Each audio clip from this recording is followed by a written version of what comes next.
Welcome to Man Does Tech, where I solve the problems you didn't even know you had. You start by preparing. Make sure you're at least level 50 in combat or bring friends to avoid easy deaths. Equip a fast boat and a ranged weapon so you can control distance. Having a fruit detector helps you locate spawns. Once done, warp to see one spawn or sail the first-class route. Use map markers and set a waypoint.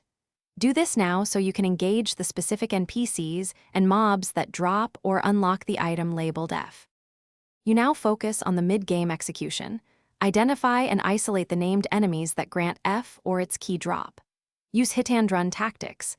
Kite with ranged attacks, then close for burst combos to minimize damage taken. Rotate defensive cooldowns and make sure to interrupt other players trying to steal spawns. Once you defeat the target, loot instantly and check inventory space. Make sure anti-lag settings are on so you don't miss the drop. This keeps progress steady and reduces wasted runs. Finish by claiming the F item and equipping or activating it right away. You want it secured before leaving C1. If you don't see the reward, check the recent activity log and your party's loot rules, because some servers auto-assign drops. Once checked, rejoin the same server or restart the client to reload your inventory if the item still isn't present. One key tip: if duplicate players are camping spawns, switch to a low-pop server to avoid competition and lost runs. Thanks for watching.